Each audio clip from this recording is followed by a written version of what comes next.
Hey guys, welcome back to another video. It's your man Jay Will. So yes, I did switch my device for a different color. No, I'm not crazy. After having that device in that color for a little bit, and then after getting the smaller silver iPhone 8, I really like the color better. And wearing it without a case, I think this color looks really good. Just the lighter colors when it comes to fingerprints and things like that, I think it looks really, really nice. And I think I'll be happier with this color over time. The space gray is nice, but I think I like this color a little bit better. I think this is about 5 days with the phone or so. The phone itself is just like most iPhones. They perform very, very well. Very fluid. Not very many crashes and things like that. It syncs very well with my 5K Mac and other MacBooks that we have. It's just an overall good experience with the operating system. Now, you've heard me go on record and say before, hey, you know, this is a dated design, this is dated software. Some people really disagree with that, and I respect that. But, you know, this overall iOS has not changed that much when it comes to the operating system. They've given us slightly different things, but it's still iOS, and it's something that we know and love. This design right here is something that we're all used to if you in fact like iOS. I happen to like iOS. It's just not, I don't use it as a primary device, but I am going to use this as a primary device for as long as I can. The iPhone 10 is coming, and I will do a review of the iPhone 10 as well.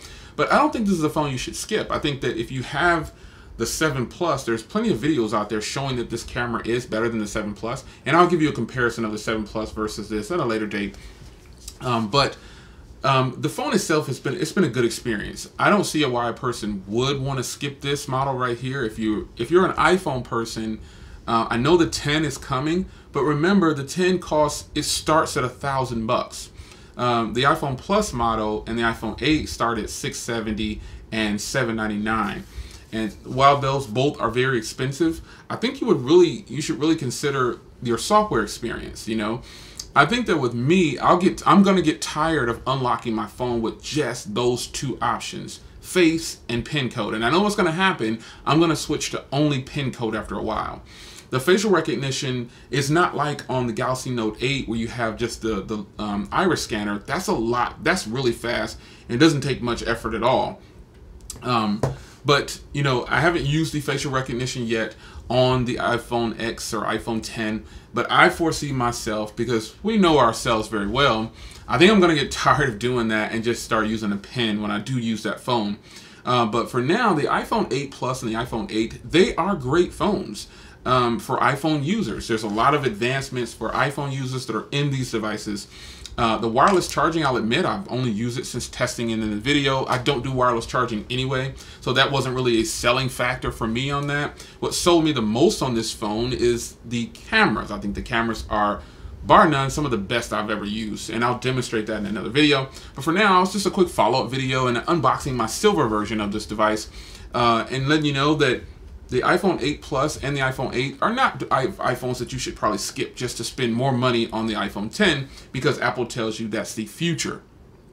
That's the future of the iPhone, like they said. But I think if you were to pick this up and you're already using like a 5S or a 6 or 6S Plus, just anything in this current generation, I don't think you'll be upset with the cameras on here, and you know, you're getting the newest processor. There's a lot to like about this phone if you think about it. You know, if you're on one of the older generations of the iPhone, I think you'll be pretty happy if you go with the 8 or the 8 Plus. I don't think you'll be that disappointed. And I'm speaking directly to iPhone users. I'm not going to tell an iPhone user to skip this model just because the 10 is coming, because realistically, you should be trying to save as much money as possible. And a lot of people get these on carriers anyway. So if you're going to get the iPhone 10 on a carrier and you're not going to pay the full cost up front, you're still paying full cost for it. You're just paying for it monthly. That's totally a choice for you, but I'll have videos on the 10 as well, or the X, whatever you want to call it. But for now, I think the iPhone 8 Plus is a really nice addition to the Apple family. The design is upgraded a little bit with the glass back. You get really nice cameras, folks.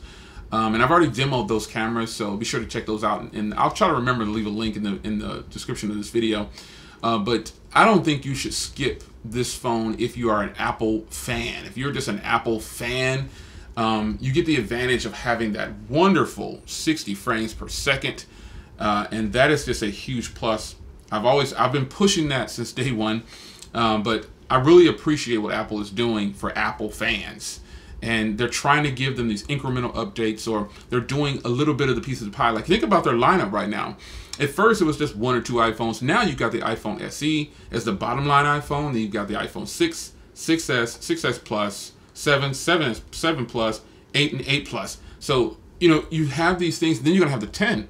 So you have these things that are laid out for you if you're an Apple fan, options, which is something that Android has always had. Now it's happening for Apple. So Apple fans, rejoice. This is just a follow-up video on the iPhone 8 Plus and how it's been treating me. It's actually been fantastic. All I did was switch colors. So I'll see you guys in the next video. Take care.